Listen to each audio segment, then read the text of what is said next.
사도행전 28장 31절 말씀입니다. 사도행전 28장 31절 말씀입니다.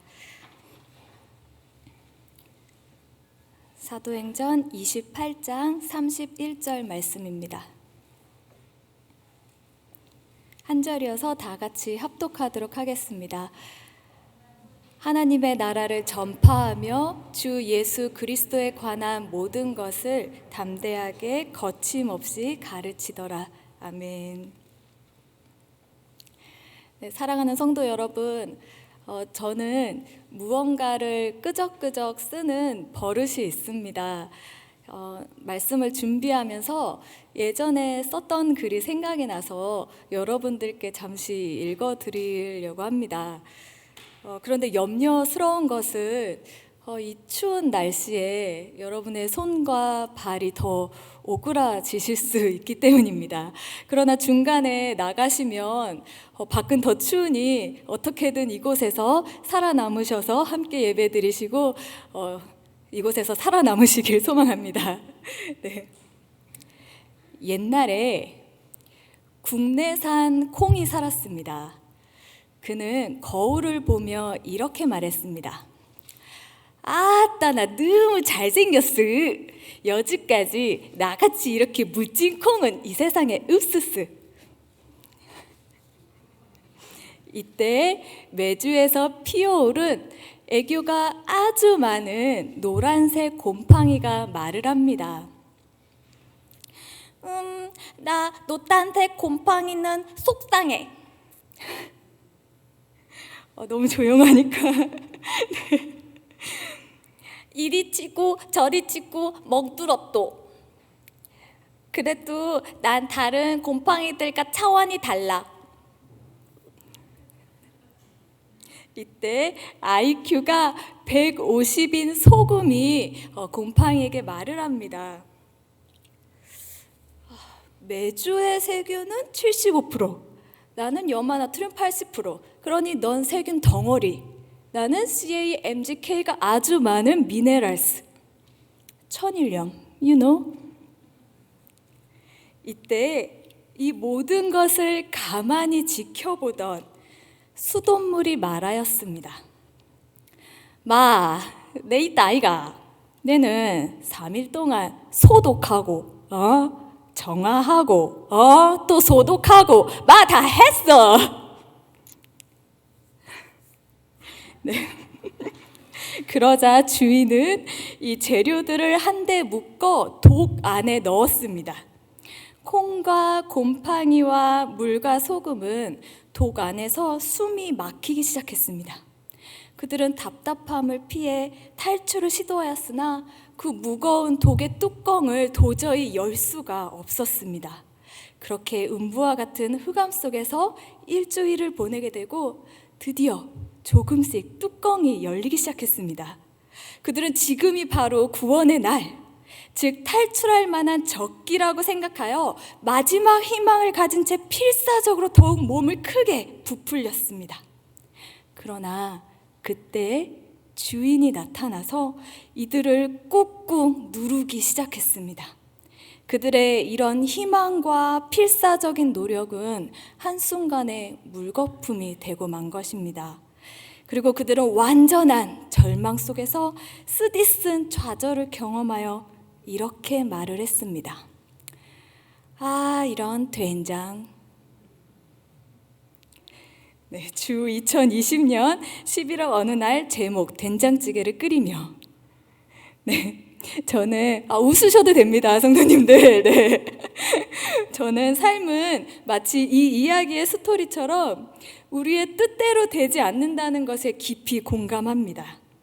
무언가를 이루고 쟁취하고 또 노력하고 공부를 죽어라 열심히 해도 밤낮으로 일을 열심히 해도 우리의 삶은 이상하리만큼 우리의 뜻대로 되지 않을 때가 있습니다. 그리고 가끔 찾아오는 희망은 오히려 우리의 고통을 연장시키는 것처럼 느껴질 때도 있습니다. 이것은 마치 우리가 현재 겪고 있는 코로나 시대를 의미하기도 합니다. 분명 잠깐이면 끝나고 곧 정상적으로 회복되겠지. 하는 희망과 기대 속에 있지만 결코 잦아들지 않는 이 코로나로 인해서 우리는 희망 속에 고통과 상실감마저 느끼며 살아가고 있는 것 같습니다. 우리는 이렇게 알 수 없는 일들과 예기치 못한 일들을 직면할 때 어떻게 해결해야 할지, 어떻게 이 상황을 이겨내야 할지 여러 질문과 함께 삶이 어렵게 느껴질 때가 있습니다. 그러나 오늘 말씀은 그 문제에 대하여 해답을 주고 계십니다. 왜냐하면 하나님께서 우리에게 주신 이 계시로 주신 이 성경 말씀은 우리가 살아가는 주위 세계와 단절된 적이 없었기 때문입니다. 그래서 역사는 하나님의 말씀 속에서 전개되어 왔고 하나님의 말씀은 역사 속에서 성취되어 왔습니다. 말씀을 통해 다 함께 그것을 확인해 보길 원합니다. 다 같이 누가복음 2장 1절부터 2절을 함께 읽겠습니다. 시작. 그때 가이사 아구수도가 영을 내려 천하로 다 호적하라 하였으니 이 호적은 구레뇨가 수리아 총독이 되었을 때에 처음 한 것이라. 누가복음은 예수의 탄생이 가이사 아구스도의 재위 기간 중 구레뇨가 수리아 총독이 되었을 때 발생했다고 전하고 있습니다. 여러분, 가이사 아구스도는 한 달 전에 말씀에 언급되었던 황제의 이름입니다. 혹시 기억하십니까? 화면을 함께 보시면 초기의 5대 황제, 카이사르 이후에 첫 번째가 아우구스투스, 다른 이름으로 다른 말로 옥타비아누스. 성경에는 이 사람이 가이사 아구스도로 나와 있습니다. 그리고 두 번째는 티베리우스, 세 번째 가이사랴, 네 번째 클라우디우스, 다섯 번째 네로 황제. 이렇게 초기 로마의 5대 황제입니다. 즉 가이사 아구스도는 아우구스투스로 로마의 첫 번째 황제를 말하고 있는 것입니다. 그뿐만 아니라 누가복음 1장 5절에는 이 이야기가 유대왕 헤롯 때 팔레스타인 역사를 배경으로 이루어졌다고 얘기합니다. 우리가 한 달 전에 헤롯 가문도 잠시 살펴보았습니다. 한 번만 더 같이 함께 보시면요. 헤롯 대왕은 여러 아내가 있었지만 마리암네 1세를 가장 사랑했다고 합니다. 그리고 그 사이에서 난 아들이 아리스토블루스, 또 그 아들이 헤롯 아그리파 1세입니다. 그래서 저번에 한번 기생 인생으로 살았던 사람이 헤롯 아그리파입니다. 그리고 성경에 보통 세례 요한이 나오면 거의가 그때 헤롯은 안티파스를 얘기합니다. 우리가 잘 알고 있는 안티파스는 그 빌립 1세의 아내 헤로디아를 취한 사람입니다. 즉 오늘 말씀에 그 유대왕 헤롯 때 이렇게 역사가 기록되어 있습니다. 마가복음 같은 경우에는 마가복음은 상세한 연대를 기록하진 않았지만 세례 요한 시대에 시작되었음을 전하고 있습니다. 그리고 요한복음 기자도 인간의 역사 속에서 육신이 되신 말씀이 태초에 하나님과 함께 계셨던 말씀임을 주장합니다. 마지막으로 요한 1서 1장 1절도 같은 시각으로 시작합니다. 함께 읽겠습니다. 시작. 태초부터 있는 생명의 말씀에 관하여는 우리가 들은 바요, 눈으로 본 바요, 자세히 보고 우리의 손으로 만진 바라. 이렇게 하나님의 말씀은 역사와 함께 흘러왔습니다. 그뿐만 아니라 일체의 역사적 환경들을 통해서 역사하신 하나님의 섭리를 발견할 수 있도록 말씀해주고 계신다는 것입니다. 그리고 그 중에서 정말 대표적인 사건이 바로 오순절 역사입니다. 하나님의 임재는 예수님의 승천과 함께 그때 종료되지 않았습니다. 사도행전 1장 8절에 오직 성령이 너희에게 임하시면 너희가 권능을 받고 예루살렘과 온 유대와 사마리아에 이르러 내 증인이 되리라 하시니라. 예수님은 승천 직전에 제자들이 성령의 능력을 받을 것이며 이를 통하여 세상 끝까지 그의 증인이 되리라고 말씀하셨습니다. 즉 예수님은 자기를 따르는 이들을 홀로 두지 않고 다른 보혜사를 보내겠다고 약속하셨습니다. 그렇게 오순절 역사는 시작되었습니다. 이것을 통하여 우리는 사도행전이 두 가지 큰 주제를 가지고 기록되었음을 볼 수 있습니다. 첫째는 역사 속에서 예수님의 사역에 관한 것이며 둘째는 바로 성령님의 역사에 관한 것입니다. 그런데 사도행전의 특이한 점은 이 성령님의 사역에 관하여 마지막 결론이 나와 있지 않다는 것입니다. 오늘 본문이 바로 사도행전의 마지막 부분입니다. 이것을 헬라어 원문으로 번역으로 보시면 이렇습니다. 하나님의 나라를 전하고 주 예수 그리스도에 관한 일들을 가르칩니다. 매우 담대하게 막힘없이요. 지금 바울이 로마에서 설교하고 있는 장면이 나오고 있습니다. 그리고 그게 다입니다. 결론이 없습니다. 그와 교회가 어떻게 되었는지 더 이상 말해주고 있지 않습니다. 그렇다면 사도행전을 기록한 누가는 이 부분에 대해서 어떤 이유를 갖고 있었던 것일까요? 네, 이해 가나요? 누가는 바로 분명한 신학적인 이유를 가지고 있었습니다. 그 이유는 바로 그 이야기가 성령의 역사가 종료되기 전까지는 그 말씀이 끝날 수가 없기 때문입니다. 기독교 역사학자인 후스토 곤잘레스는 이렇게 말합니다. 교회사는 인류의 역사가 갖는 모든 특징들을 보여주면서 동시에 역사 이상의 것을 의미한다. 그것은 이러한 신앙에 따라 살고자 하는 사람들을 통해서 그리고 그들 속에서 역사하셨던 성령 사역의 역사이다. 즉 끝나지 않는 이 이야기는 인류가 겪는 역사 이상의 것으로 성령 사역이 종료되기 전까지 계속 이어가고 있다는 것입니다. 그리고 그 역사는 이러한 신앙에 따라 살고자 한 사람들을 통해서 계속해서 성령의 역사가 흘러가고 있다는 것입니다. 바로 사도 바울의 삶이 바로 앞에 언급한 것처럼 예수님을 이제 다메섹 도상에서 만난 후로부터 그의 인생을 자신의 뜻과 무관하게 하나님의 말씀에 따라 살아가게 됩니다. 그가 원치 않았던 일도 성령의 역사하심으로 순종하게 되고 결국 사도 바울을 통하여 하나님의 역사는 흘러갔던 것입니다. 마치 된장이 되기 싫었던 재료들이 한 곳에 모여서 주인의 결정에 따라 결국 된장이 된 것처럼 사도 바울의 인생은 그렇게 성령에 이끌려 도구로서 살아가게 된 것입니다. 이런 바울의 인생을 좀 더 자세히 표현해주는 구절들이 있습니다. 함께 보겠습니다.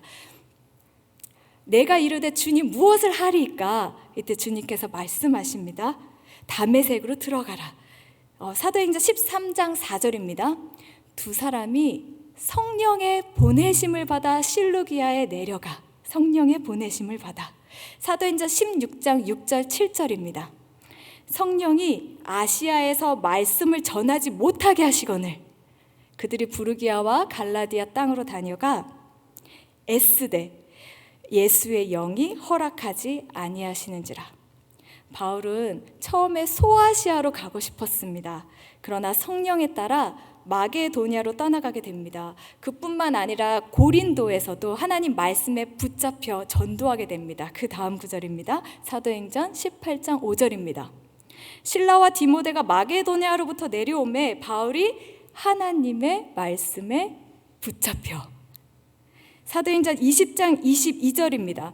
보라 이제 나는 성령에 매여 예루살렘으로 가는데 거기서 무슨 일을 당할는지 알지 못하노라. 그 다음입니다. 사도행전 23장 11절입니다.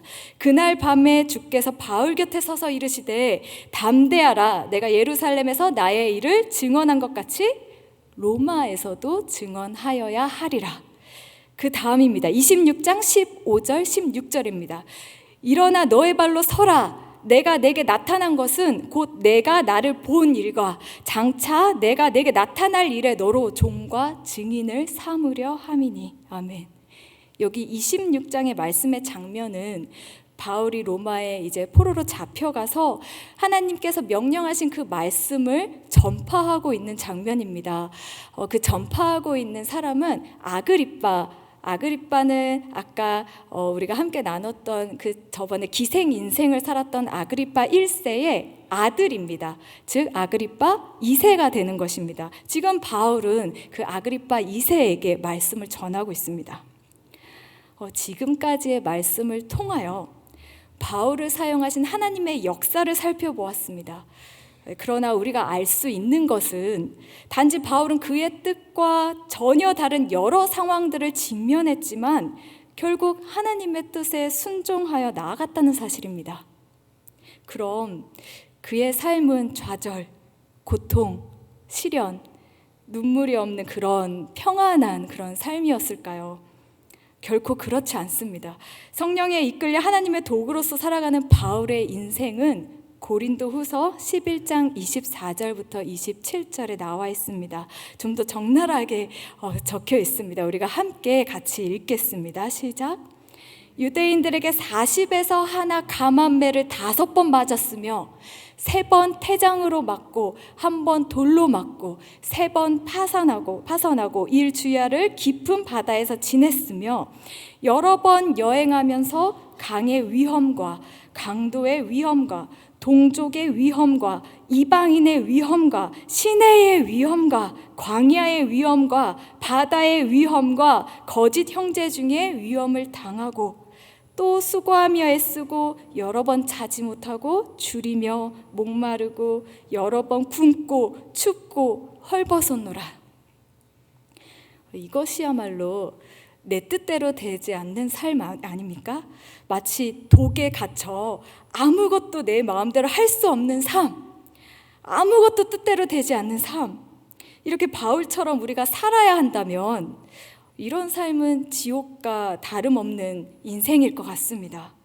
사랑하는 성도 여러분, 진정 하나님의 역사를 이루어갔던 바울처럼 이러한 바울의 삶을 사실 수 있으십니까? 얼마 전 TV를 보다가 우연히 소방대원들이 나와서 인터뷰하는 방송을 보게 되었습니다. 질문은 이렇습니다. 어떻게 사고 현장에 들어가게 되었습니까? 그 질문에 소방대원이 이렇게 말했습니다. 현장에선 누구라도 먼저 들어가야 하니까. 현장 일이라는 것은 머뭇거려서는 될 일이 아니니까. 머뭇거려선 게임이 승부가 안 나니까. 그들이 뜨거운 화마에 들어갈 때 생각하는 것은 딱 하나였습니다. 그것은 바로 살리자입니다. 사람을 살려야겠다는 신념 하나로 안전이 확보가 되든 안 되든 뒤도 돌아보지 않고 화마에 뛰어 들어가는 것입니다. 그분들은 자신을 기꺼이 희생한다는 생각으로 불길 속에 뛰어 들어가기 때문에 그 화마의 싸움에서 이길 수 있습니다. 그렇지만 사람이기에 분명 두려움이 있을 것이기에 다음 질문이 이어집니다. 아무리 많은 경험에도 화재 현장은 두려울 것 같은데 어떠십니까? 당연하죠. 불 안 무서운 사람이 어디 있습니까? 그러나 불을 이기는 것은 딱 한 가지 있어요. 동료. 동료하고 수관이 있으니까 할 수 있는 거죠. 소방관들에게 동료란 것은 불길 속 두려움도 있게 하는 존재였던 것입니다. 동료들도 그를 이렇게 평가하였습니다. 그는 나이가 많으신데도 불구하고 사건 현장에서는 오히려 동료들에게 안전이 확보되면 들어오라고 말하면서 오히려 정작 본인은 물불 가리지 않고 먼저 뛰어든다는 것입니다. 그래서 동료들도 그를 보면서 힘을 내어 함께 들어간다는 것입니다. 그들이 들고 있는 그 불을 끄는 관창은 한 사람이 들 수 있는 최대 수압이 6kg 포스라고 합니다. 제곱센티미터당 6kg 포스입니다. 그들은 서로 관창을 줄줄이 잡고 이제 수압을 높여서 서로 버텨냅니다. 만약 관창을 놓치게 되면 이리저리 흔들리는 그 노즐에 의해서 사람이 다치기도 합니다. 그래서 동료와 수관이 중요합니다. 그들은 이렇게 서로가 동료가 되어 서로를 의지하면서 무섭고 두려운 화마의 전쟁을 그렇게 날마다 싸워나가고 있는 것입니다. 그런데 만약 우리가 상상하건대 만약 천장이 언제 무너질지 모르는 그런 긴박한 상황, 무엇이 일어날지 모르는 그런 긴박한 상황 속에서 죽어가는 사람을 발견하여 이제 그를 들것에 옮겨 나가야 하는데 한 소방대원이 자기만 살겠다고 도망쳐서 나갔다면 옆에 있는 동료들은 어떻게 생각할 것 같습니까? 형용할 수 없을 만큼 정말로 찐한 배신감을 느낄 것입니다. 그런데 사도 바울이 이런 경험 또한 있었습니다. 사도 바울에게 마가 요한이라는 사람이 그렇습니다. 그는 말씀을 전하고 교회를 세우는 그 전도 여행이 힘들다고 중간에 포기하고 집으로 돌아갔습니다. 그런데 2차 전도 여행 때 바나바가 그런 마가 요한을 다시 데려가자는 것입니다. 아니, 마가 요한은 1차 전도 여행 때 도중에 도망간 사람 아닙니까? 어떻게 2차 전도 그 여행을 함께 할 수 있겠습니까? 나 살겠다고 도망간 사람과 같이 다시 목숨 걸고 나아갈 수 있겠습니까? 우리가 바울의 입장에서 마가 요한과 다시 함께 일을 해야 한다면 사랑하는 성도 여러분, 하실 수 있겠습니까? 그러나 사랑하는 성도 여러분, 어쩌면 우리가 마가 요한과 같은 그런 사람일 수 있습니다. 우리가 마가 요한처럼 혼자 살겠다고 도망가는 사람일 수 있습니다. 아니, 우리가 사실 다 그랬습니다. 우리가 다 예수님 버리고 도망갔던 자들 아닙니까? 우리가 예수님을 십자가에 못 박았습니다. 예수님은 우리의 죄 때문에 죽으셨습니다. 우리는 예수님을 버리고 도망간 자들입니다. 우리가 마가 요한과 같은 딱 그런 사람인 것입니다. 예수님은 혼자 사역하실 수 있습니다. 예수님은 혼자 사역하셔도 모든 것을 충분히 해내실 능력이 있으신 분이십니다. 그러나 예수님은 혼자 하지 않으셨습니다. 제자를 키우셨습니다. 제자를 훈련시키셨습니다. 그리고 그런 제자들은 절대 예수님을 떠나지 않겠다고 고백했으나 하나같이 모두 예수님을 배반하고 혼자 살겠다고 도망쳤습니다. 그러나 예수님은 다시 그런 제자들을 찾아가서 만나주시고 보혜사 성령님을 보내주신 것입니다. 보혜사 성령님, 우리를 지키시고 도우시는 분입니다. 지킬보의 은혜해, 즉 참된 동료이신 성령님이 우리를 은혜로 지키시고 도우시고 계시다는 것입니다. 그러나 우리는 우리의 삶 속에서 내 뜻대로 되지 않는 이 모든 어려운 환경 속에서 여전히 도망치려고 합니다. 직장에서 이 사람만큼은 함께하고 싶지 않아서 도망가고 싶을 때도 있습니다. 이 사람만큼은 말을 섞기 어려워서 예수님을 전하지 않을 때도 있습니다. 믿지 않는 가족에게 괜히 말해서 싸움만 나고 곤란한 상황이 두려워서 하나님의 이름을 말하지 않을 때도 있습니다. 그리스도인이라고 말하는 것이 너무나 부끄러워서 전도해야 할 때 하지 못하고 도망갈 때가 있습니다. 참된 그리스도인으로서 살아가지 못하고 세상과 적당히 타협하여 그렇게 도망갈 때도 있습니다. 또한 사역을 하면서도 아니요, 나는 절대 그 사람과 같이 일 못합니다. 나는 절대 그 사람하고는 같이 사역 안 합니다. 차라리 내가 그만두면 그만뒀지 그 사람하고 나는 절대 같이 하지 않습니다. 라고 단정지어 말할 수도 있습니다. 그런데 이 모든 것이야말로 어쩌면 불타는 화마 속에서 죽어가는 사람을 뒤로 한 채 나 혼자 살겠다고 도망치는 것과 무엇이 다르겠습니까? 오늘 말씀은 내 뜻대로 되지 않아서 좌절하는 우리에게 답을 주시고 계십니다. 바로 우리를 도우시는 보혜사 성령님이 계시다는 것입니다. 그 성령님은 우리에게 화마로 뛰어들지 않는다고, 우리가 도망친다고, 배신자라고 우리를 몰아내지 않습니다. 몰아내는 것이 아니라 보혜사 성령님은 우리가 그 일에 순종하도록 계속해서 지키시고 도우시고 계신다는 것입니다. 마치 동료가 먼저 불길에 들어가는 것을 보고 용기를 내어 함께 들어가는 것처럼 말입니다. 예수님께서 먼저 죽임을 당하시고 제자들도 모두 그 길을 갔던 것처럼 말입니다. 이 이야기는 성령의 역사하심이 종료되기까지 절대 끝나지 않습니다. 마치 독 안에서 주인에 의해 숙성되어지는 것처럼 우리는 지금 이 어려운 시기에 성장하고 성숙되어지고 있습니다. 주님은 우리를 더욱더 사람 살리는 그 일을 감당하도록, 다음 세대를 가르치는 일에, 제자를 훈련시키는 일에, 서로 위로하고 돕는 일에, 내가 서 있는 그곳에서 성령의 역사가 우리 공동체로부터 나타나도록, 서로 살리도록 우리가 성령으로 충만하게 되기를 하나님께서는 원하신다는 것입니다. 왜냐하면 우리는 서로 예수님 안에서 그러한 동료이자 동력자이기 때문입니다. 사도행전의 마지막을 함께 읽겠습니다.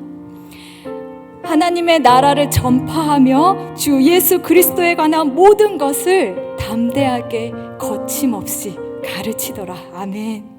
이제 우리가 담대하게 막힘없이 거침없이 사도행전 28장에 이어지는 계속되는 성령 사역에 이제 우리들을 통한 이야기로 하나님의 역사가 쓰여지게 되기를 기대하며 함께 나아가기를 소망합니다. 부디 우리 오산 제일교회 성도님께서 하나님 나라에 그렇게 귀하게 쓰임받는 성령의 공동체, 우리 모두가 그렇게 하나님 나라의 영광을 위해 성령 충만함으로 주어진 모든 사명들을 감당하는 성령의 동료요, 성령의 동역자가 되시길 간절히 소망합니다. 이 시간 성령의 새바라 함께 찬양드리겠습니다.